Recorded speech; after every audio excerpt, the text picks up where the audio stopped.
What if I told you that a particle could also be a wave? That might not make much sense at first, but that's the fascinating world of quantum mechanics for you.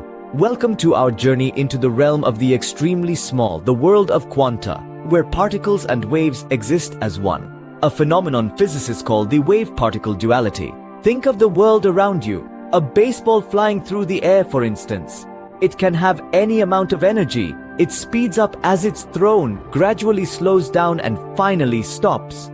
In this macroscopic world, properties like energy and momentum can take any value within a range. But this is not the case in the quantum world. Now imagine a particle of light, a photon, or consider an electron in an atom.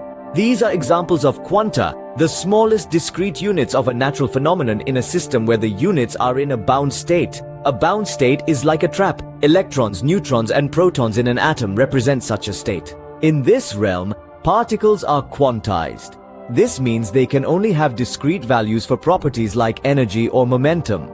An electron in an atom, for example, can only exist at very specific energy levels. It's like climbing a staircase. You can't be halfway up a step. You're either on one step or the other. So, how does the wave come into play? Well, these particles don't just sit on their steps. They behave like waves, spreading out and existing in multiple states at once until they are observed.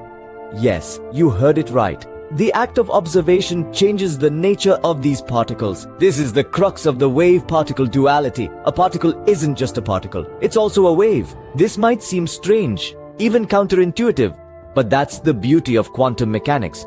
It challenges our understanding of the world and forces us to view it in a radically different light. In summary, quantum mechanics presents a world where particles like photons and electrons exhibit the characteristics of both particles and waves. They exist in bound states and can only have discrete values for certain properties, a phenomenon known as quantization. The world of the extremely small is indeed strange and wonderful, and it's this wonder that drives our quest to understand more about the universe we live in.